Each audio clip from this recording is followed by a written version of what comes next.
Now at 5 and streaming on crossroadstoday.com, a Victoria man in trouble with the law accused of stalking a woman. Wednesday marks 1 year since the Uvalde school massacre. Family members still demanding accountability for that police response. And a man is facing a manslaughter charge after a fatal game of Uno.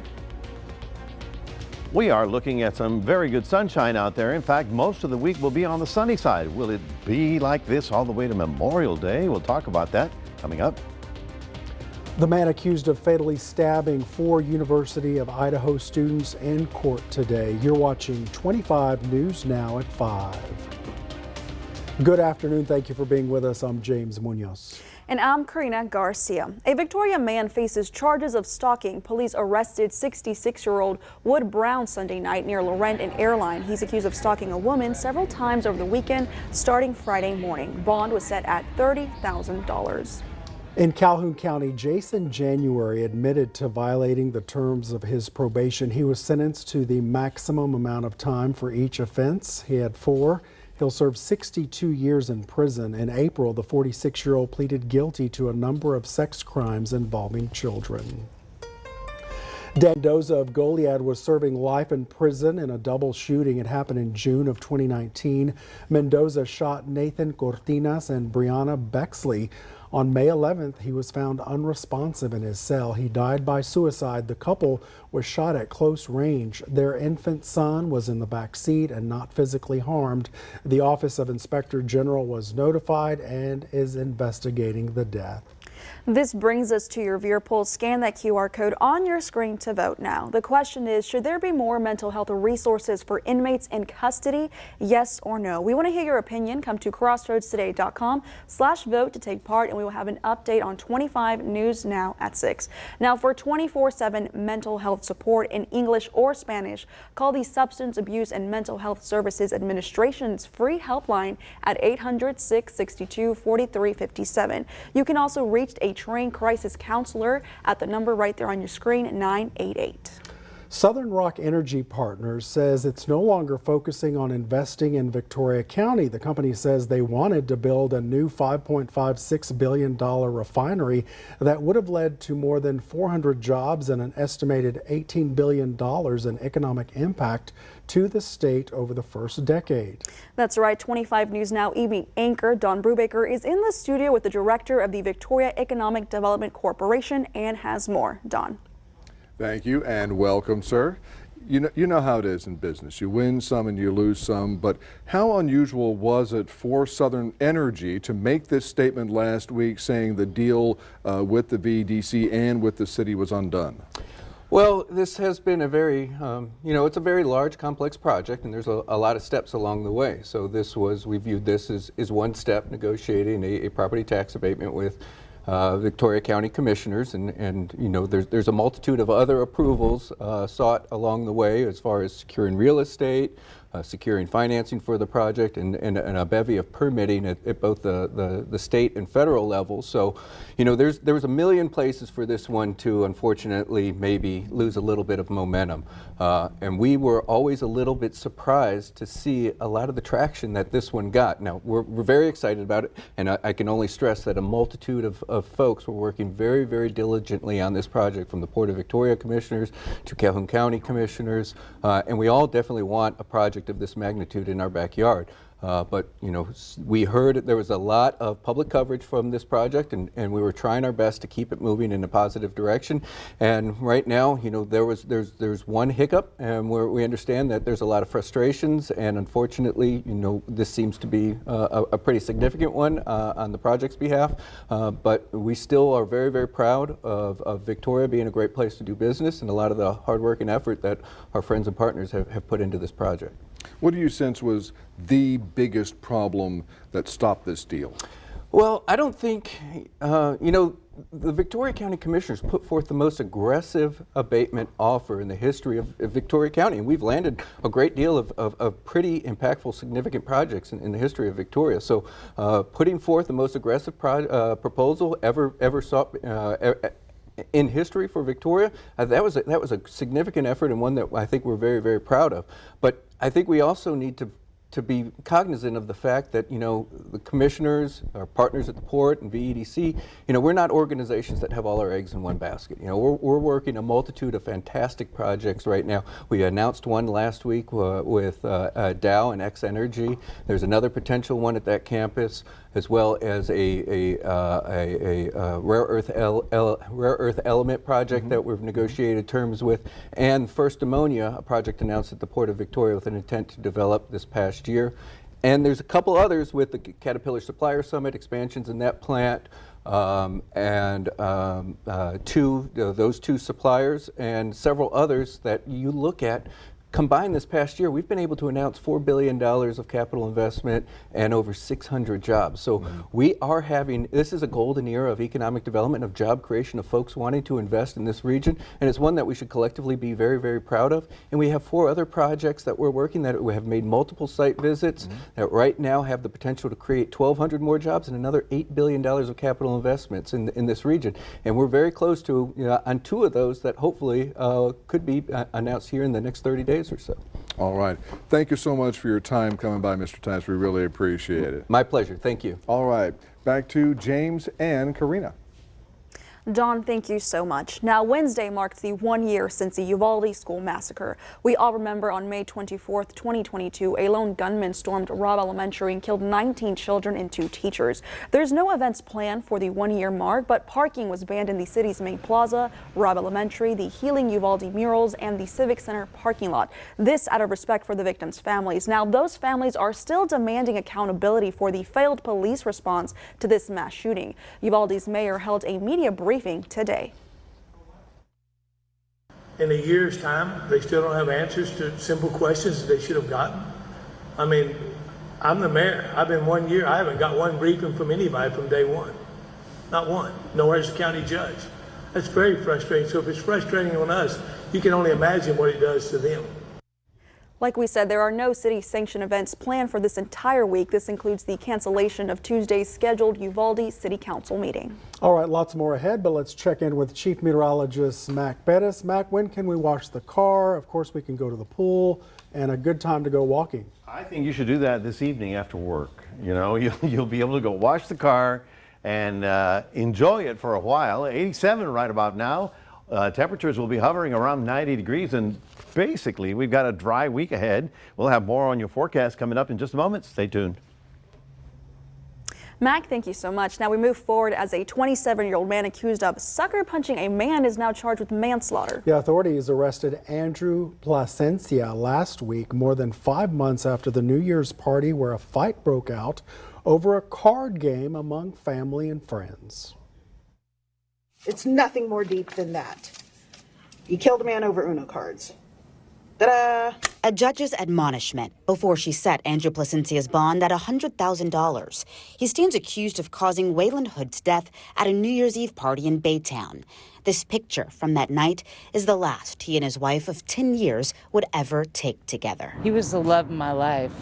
He really was. Kelly Hood says they were celebrating with family friends when the fight started during a game of Uno. Her husband broke it up, angering Plasencia's brother, who reportedly said, If you don't take care of that, we're not family. All of a sudden, AJ came and hit him out of the blue. Waylon didn't see it.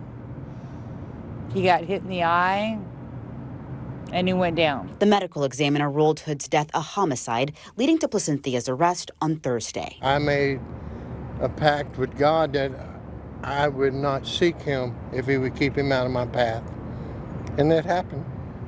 And yesterday, justice was served, and I feel free today. Wendell Hood says their family doesn't hate their former friends, but they do hate what happened. And I hope he realizes what he did to us. He took away a brother, he took away a husband, he took away a grandfather, he took away a friend. Very family-oriented, fun, loving. The man accused of ending Hood's life during his golden years is due back in court on Monday. Another step toward the justice his family has waited for since the new year. We'll have our day in court, and my brother's life won't be in vain. In Houston, I'm Brianna Connor, ABC 13 Eyewitness News. New details emerging about an 8-year-old girl who died in U.S. Border Patrol custody. Anadith Alvarez became unresponsive on a third visit to medics Wednesday at Border Patrol at that station in Harlingen. CBP says she later died in a hospital. Alvarez was detained with her parents and siblings for over a month, despite rules instructing agents to hold migrants no longer than 3 days. CBP Commissioner Troy Miller announced he ordered agents to ensure medically vulnerable migrants were spending only limited time in facilities and they were provided with appropriate care. In Idaho, the man accused of brutally stabbing 4 students to death stood silent at his arraignment. This is the first time since January the 28-year-old suspect has gone before a judge. 28-year-old Brian Kohberger and his attorney stood silent before a judge today during his arraignment when asked how he pleaded to the charges brought against him. The judge entering a not guilty plea on Kohberger's behalf. Ms. Taylor, is Mr. Kohberger prepared to plead to these charges? Your Honor, we will be standing silent. Okay, because Mr. Kohberger is standing silent, I'm going to enter not guilty pleas on each charge. Kohberger is accused of murdering University of Idaho students Kaylee Gonzalez, Madison Mogan, Zaina Kernodle, and Ethan Chapin. Some of their families very emotional in court. This is a family that's going to make sure he doesn't get away with it. A grand jury indicted Kohberger last week with 4 counts of first-degree murder, enabling the prosecutors to avoid their planned preliminary hearing. This is actually a blow to the defense because the state would have had to present evidence. The defense would have had time to question the witness and get information about what the state actually has in their possession as far as evidence. Authorities have repeatedly called this a targeted attack. Kohberger's former public defender tells ABC that the grand jury indictment could work in Kohberger's favor. The less information that's given to the public and talked about in the media, it certainly protects Brian's right to a fair trial and his due process rights. The concerns obviously are that they didn't get the opportunity to cross-examine witnesses at that preliminary hearing. A trial date has been set for October 2nd. The prosecution has 60 days to file notice if they pursue the death penalty. Jacqueline Lee, ABC News, Moscow, Idaho. Russia is expected to hold a hearing this week about extending Wall Street Journal reporter Evan Gershkovich's pretrial detention. Gershkovich, who was designated as wrongfully detained by the U.S. State Department, was in court in April to ask for his pretrial detention that it be served under house arrest. That appeal was denied and he was sent to Moscow prison until May 29th. The expected hearing this week is about extending his pretrial detention beyond May 29th. Keep it right here, straight ahead on 25 News Now at 5. A travel advisory issued for Florida over Governor Ron DeSantis' attempts to erase Black history in the state's schools. Also ahead, 20 people have died in a school dormitory fire in a South American country.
and several others were hurt in a school dormitory fire in Guyana. According to the Department of Public Information there, it's unknown whether the deaths were students, teachers, or staff members. 5 planes were dispatched to support regional health members with additional medical supplies. The NAACP has issued a travel advisory for Florida, warning the state is, quote, openly hostile towards African Americans, people of color, and LGBTQ+ individuals. The advisory is in direct response to Florida Governor Ron DeSantis. In January, his administration blocked an AP African American Studies course from being offered in Florida high schools. The advisory noted he also signed various controversial anti-civil rights measures into law. We should not use race or othering as a tool to weaponize against people. And unfortunately, for a large percentage of the Floridians, that's what he has done. Therefore, we are advising African Americans and others that if you travel to Florida, beware. Johnson says the advisory is to caution members on how they operate within the state and to consider holding conventions outside the state. Neither the NAACP or DeSantis' office responded for comment on the travel advisory. More than 1 million women go through menopause every year in the U.S., and it comes with a number of symptoms. Yes, these hormonal changes can lead to some women to put on some weight. From sleep problems to night sweats and hot flashes, menopause brings a whole host of symptoms. It begins 12 months after a woman's final menstrual cycle, and some women may also notice the number on the scale inching upward. Women gain about 1.5 pounds per year during midlife. Dr. Juliana Kling with Mayo Clinic says research shows weight gain can have more to do with aging than menopause, but says menopausal symptoms don't help. A common complaint is poor sleep, and that can lead to poor lifestyle decisions that can pack on the pounds. When we think about weight gain, it's really looking at the whole picture, making sure that we're addressing those menopause symptoms. Kling says hormone replacement therapy can relieve symptoms for some, but do come with side effects. Moving more can also help. If you're new to exercise, she says to start with 10 minutes of physical activity a day and gradually increase it. Kling says you may also need to consume around 200 fewer calories a day when you reach your 50s and 60s. She says focus on eating foods like fresh veggies, whole grains, nuts, and legumes. Unfortunately, there's not a magic fix, but the thing that we see that's most helpful is calorie restriction. So cutting back. For Health Minute, I'm Mandy Gaither. Ukraine's ambassador spoke to graduates at a Boston college on Monday. She told graduates that freedom and democracy are not given and everyone must take action for what they love. She talked about the strength her country has shown during its war with Russia and asked graduates to remember that when they're faced with challenges. And I think right now we have just, shown to the world that when we said we believed in freedom and democracy, we really meant it. It is sacred for us. It's so important for us that we are ready to fight for it. We are not ready to be quietly exterminated. We are not ready to die just because some neighbor does not want us to exist. She also accepted an honorary degree on behalf of the people of Ukraine. The Biden administration reached an agreement with California, Arizona, and Nevada to reduce their water usage temporarily in exchange for at least $1 billion in federal funding. They will voluntarily conserve 3 million acre-feet of water from the Colorado River until 2026. The Colorado River supplies water to more than 40 million people and roughly 5.5 million acres of farmland in 7 states. A combination of prolonged drought, dwindling reservoir levels, and increased demand have strained the river. Mac? Well, good afternoon, everyone. I'm glad that we're talking about the Colorado. I mean, it begins way up there again, comes right through our neighborhood all the way to the Gulf. Well, for us, we've got a fairly dry week. It's 87 right about now. I'm not looking for anything significant in terms of rainfall. And of course, it's a very important weekend. It's Memorial Day weekend. We're going to talk about that coming up in just a moment. Stay tuned. 25 continues right after this.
Well, good afternoon, everyone. Had a pretty good looking day. I hope you had a great weekend. I'm glad, I mean, the Warriors were in town, and, you know, the volunteers really did an amazing job. So I think we all want to send them a shout out for what they did this weekend.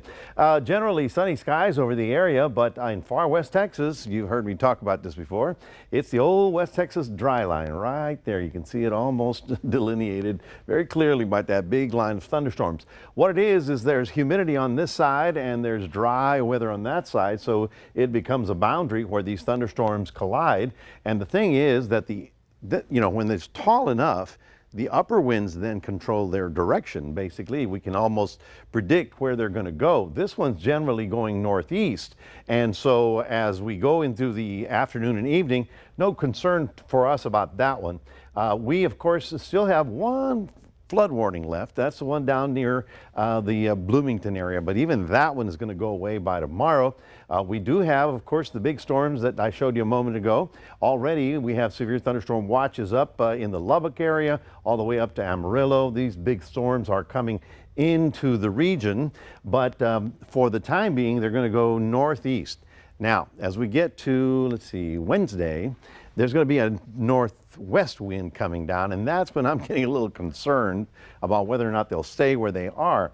Now, here's the Guadalupe River at Bloomington, and you can see how we were just, okay, it's minor, moderate, and major, right? Purple is major. If it had gone another foot above that, we would have had major flooding. So we went over the weekend down here, and you can see how we're going to be even out of minor flooding by tomorrow, as you can see right about there. So generally speaking, by tomorrow, all that will probably be over with, and I don't see any significant rainfall through 7 to 10 days that would consider, you know, raising the river levels once again. So what we're looking at, of course, is out in far west Texas, and we have to look at the upper winds to see which way those storms will be pushed. There you see that first one. It goes out to almost toward the Dallas area. And then as we get into Tuesday and Wednesday, you'll see another bloom of storms. This one is the one that starts concerning me. By that time, we, shall we say, will change the direction of the wind to a northwest, and it gets it very close to our area, okay? Now, I've been bit by these things before, and I'm going to watch this one carefully. At this point in time, we're going to say it all stays north, but I reserve the right to change the forecast a little bit later on in the week. It's not big news, but it is tropical news, and I want to get your eyes adjusted to this. This is the water vapor map. Here's Florida, right about here. And today, the first advisory came out for the first area of low pressure. Not expected to become a tropical storm. Nonetheless, it's going to drift northward and bring heavy rain to Bermuda, which is, shall we say, also heavy rain. So not a big problem. Just letting you know nothing moves in the Atlantic without me telling you about it. So mostly sunny for tomorrow, 89, 90 degrees all the way through the week. The weekend is leaving looking good, a little on the warm side up to about 90, but I think last year it was brutally hot last year. I think this was going to be a good Memorial Day weekend. That's your 7-day forecast. We want to remind everybody we have they changed it on me. What is this? We have a QR code. Scan that and put Crossroads Today on your phone, right? Okay. 100%. That's a cool graphic. He gets an A+ like that for one. the day again. Man, That's I right. have to look at that. All right, well, thank you, Matt. Coming up next on 25 News Now at 5, we'll take a look at your stocks, plus President Biden and House Speaker Kevin McCarthy meet again on the U.S. debt limit.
The Dow losing 14 points, the S&P 500 gaining 1 point, and the Nasdaq adding 63 points. Oil up 44 cents, closing at $71.99 a barrel.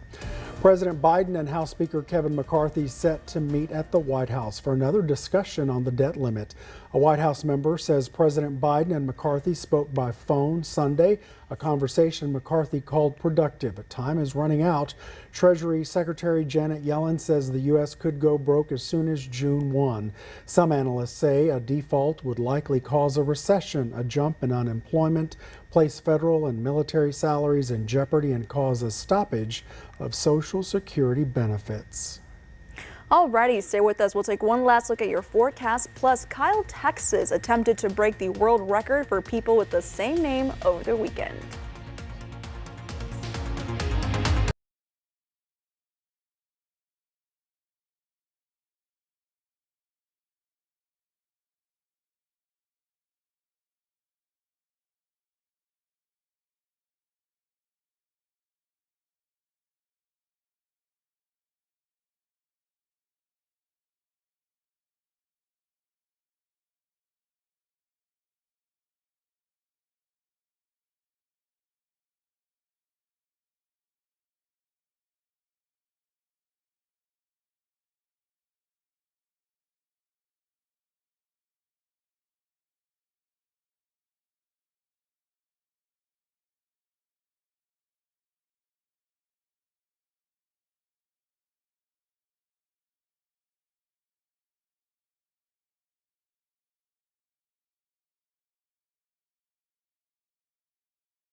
Southwest of Austin tried to break the world record for people with the same name, but it fell short of its goal with only 1,800 of its same named friends. City leaders hosted the gathering of the Kyles, world record attempt Sunday afternoon.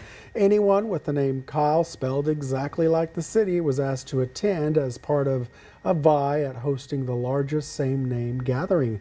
The current Guinness World Record is nearly 6 years old, set in Bosnia and Herzegovina in 2017.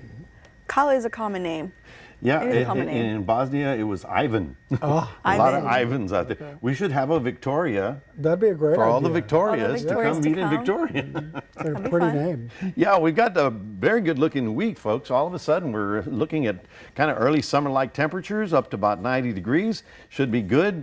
Like James mentioned, you could even wash the car and drive it around for a couple of days without getting any mud on it. Of course, lots of areas still on the little soft side, but we will be drying up as we expect very little rain chance through the entire weekend. All right, Mac, thank you so much. Thank you for being with us. Remember, we're always on at Crossroads Today Plus. That's right, and we hope to see you back here tonight for 25 News Now at 6. World News Tonight with David Muir is up next.